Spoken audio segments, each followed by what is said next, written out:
धर्मों में बताया है।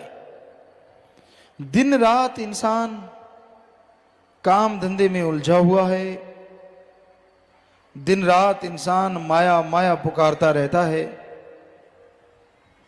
माना कि जीने के लिए दौलत जरूरी है, पर दौलत के लिए जीना कोई जिंदगी नहीं है। जीने के लिए कमाओ, पर कमाने के लिए अगर जीने लग गए तो कोलू वाले बैल जैसी हालत होगी। पहले उसे कोलू पे जोते हैं, आखिर में नहीं सही चलता तो दोनों आंखों के साइड में पट्टी सी बांध देते हैं कि सीधा देख सीधा चल। वो और तरफ देखता ही नहीं, देखने ही नहीं देते उसे, घूमता रहता है, लाठियां खाता रहता है और आखिर में मर जाता है। बुरा हाल होता है, सारा दिन चलना पड़ता है, सारा टाइम चलना पड़ता है। तो भाई दिन रात खप खप के मरना, कभी दौलत के लिए जी रहा है, कभी मर रहा है, कभी टेंशन है, चिंता परेशानी है, तो कभी थोड़ी टेंशन फ्री हो गया। जिंदगी मौत का ये खेल सारी उम्र चलता रहता है। समय सीमा कम हो जाती है, आदमी जल्दी गुजर जाता है, क्योंकि श्वास जितने तेजी से चलते हैं कुल श्वासों में से उतनी जल्दी खत्म हो जाते हैं। तो गम चिंता परेशानी में, डर भय में श्वास तेजी से चलती ही नेचुरली। इसलिए इंसान ये भूल गया कि उसका करने वाला कार्य कौन सा है। संत सत्संग लगाते हैं, जीवों को समझाते हैं कि आओ सुनो, सत्संग सुनो और सुन के अमल करो। तेरा करने वाला कार्य प्रभु का नाम है, अल्लाह मालिक की भक्ति इबादत है। जितना दिलो दिमाग से मालिक का नाम जपेगा, जितना तड़फ से व्याकुलता से मालिक को बुलाएगा, वो जरूर चला आएगा, वो जरूर रहमो करम बरसाएगा। पर इंसान और चीजों के लिए व्याकुल हो जाता है। काम वासना, क्रोध, लोभ, मोह, अहंकार, मन, माया, इनके लिए तो इंसान को व्याकुल होते देखा है। पर अल्लाह वाहिगुरु गॉड खुदा रब के लिए कोई कोई होता है जो व्याकुल होता है, और जो होता है वो मालिक को पा भी जाता है।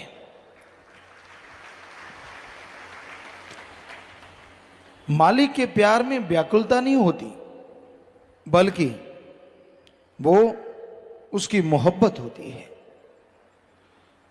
दुनियादारी में आप व्याकुल हो जाते हैं किसी चीज को पाने के लिए, परेशान हो जाते हैं, तड़फ जाते हैं, और वो सामान भी नहीं मिलता तो आप और तड़फते रहते हैं, बेचैनी और बढ़ जाती है।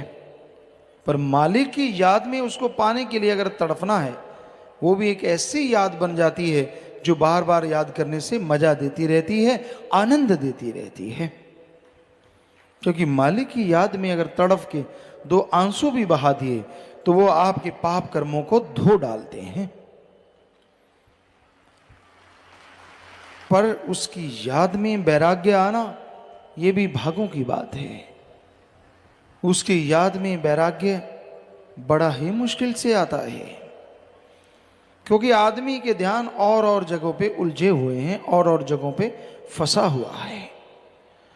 तो अपने विचारों को एकाग्र करो, विचारों को कंट्रोल करो, और सुमरन भक्ति इबादत करो। सुमरन करते हुए अगर विचार एकाग्र है तो मालिक की दया में रहमत के लायक जल्दी बनोगे। वो जिसे प्यार अल्लाह मालिक वाहिगुरु गॉड खुदा रब जिसे प्यार देता है, जिसे खुशियां लुटाता है, कई बार उसे अजमाता भी है।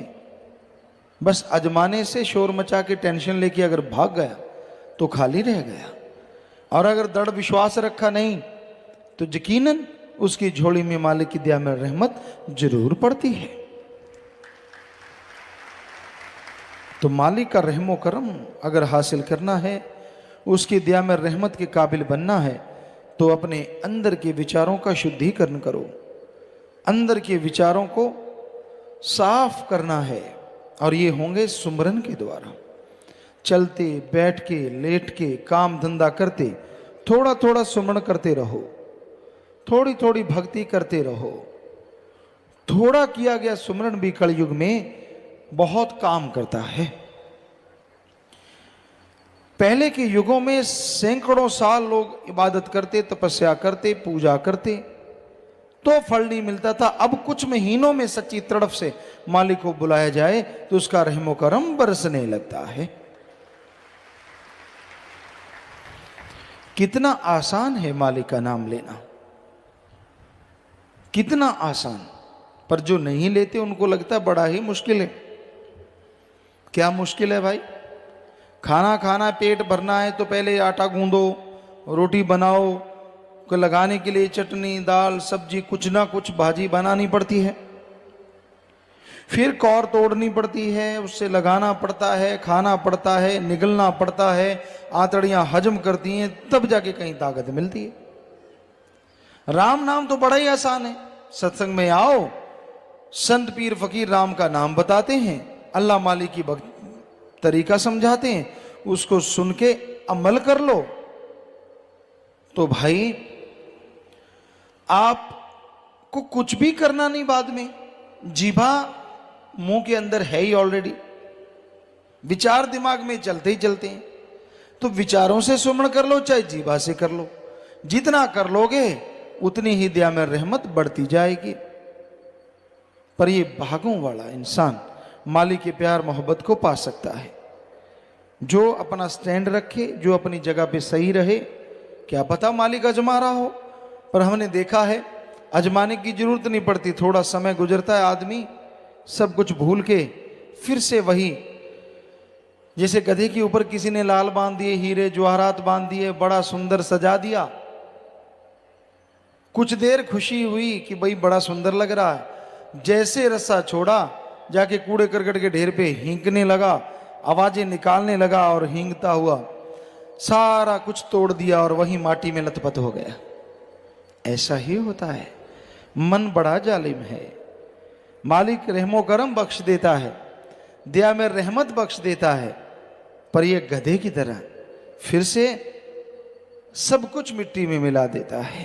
कोई परवाह नहीं करता, कोई कायदा कानून नहीं रखता, बस अपनी एक अलग इमेज बना लेता है।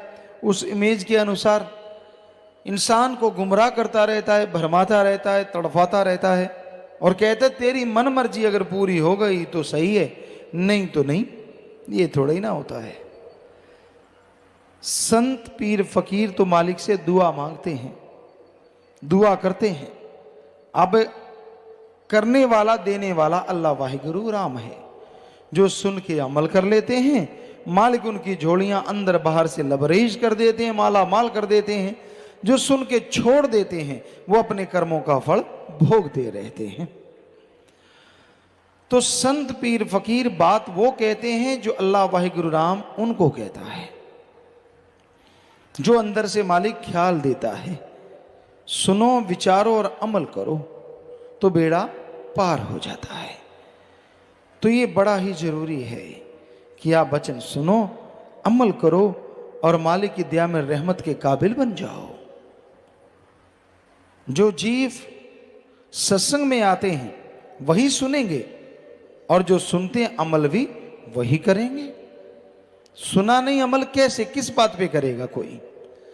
तो सत्संग पूरे ध्यान से सुनो, अपनी खुदी अहंकार को छोड़ के, अपनी और बातों को छोड़ के सत्संग की तरफ ध्यान दो।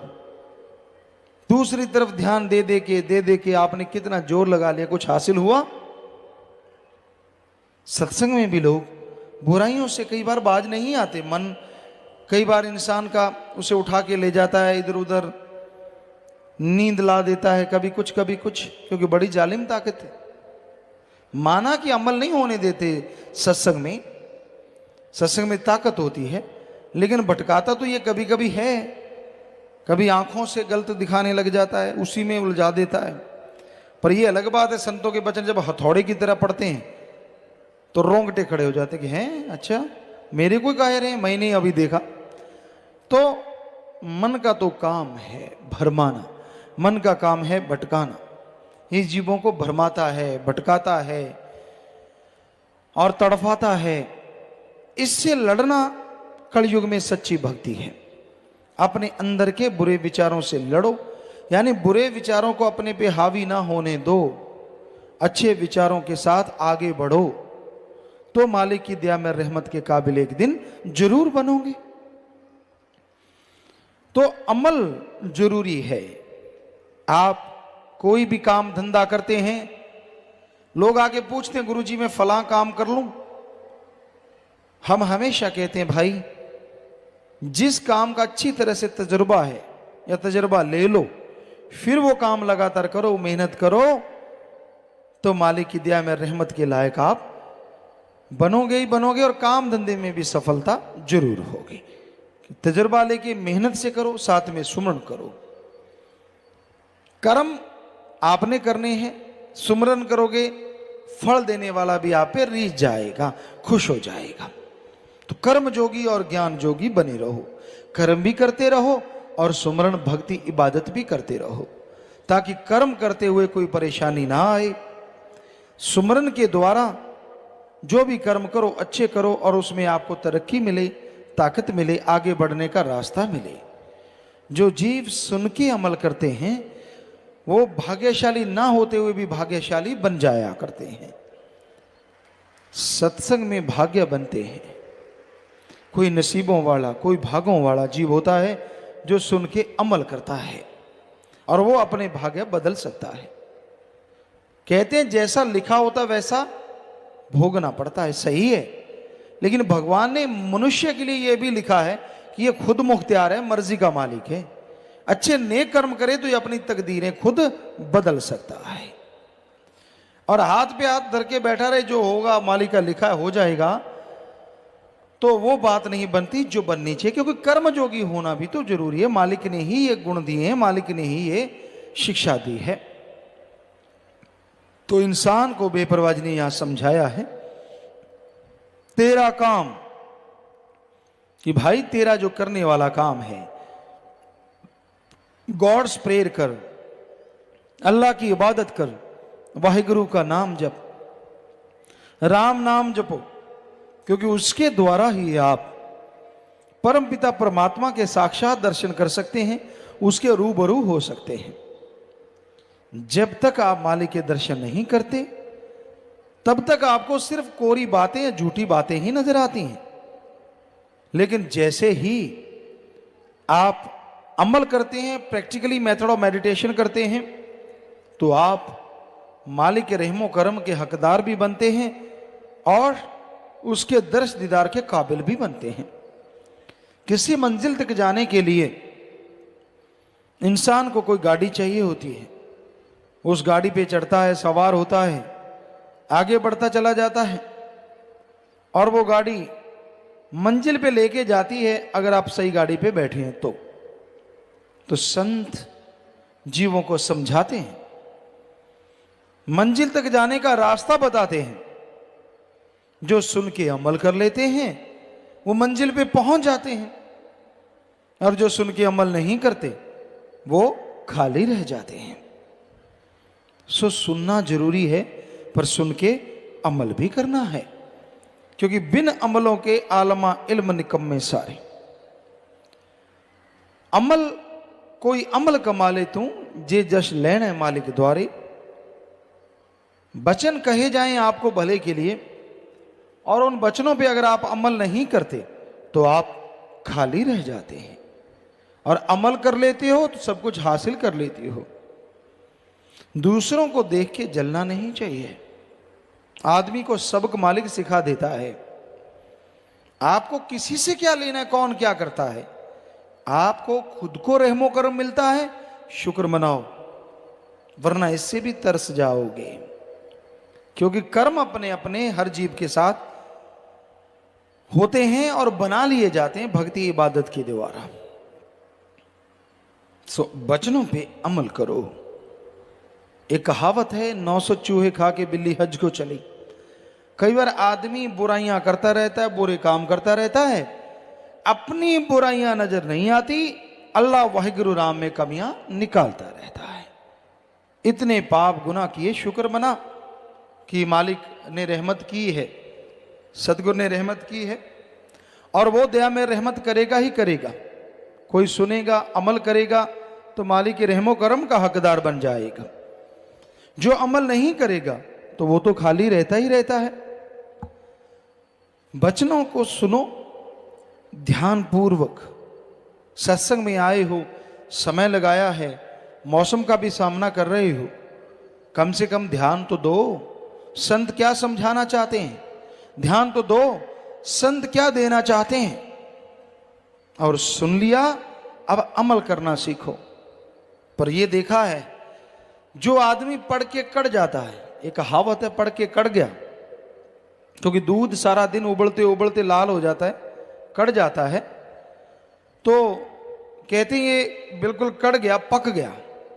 ऐसे ही सत्संग सुनता रहता है, अमल करता नहीं, वो भी पढ़ के कड़ जाते हैं।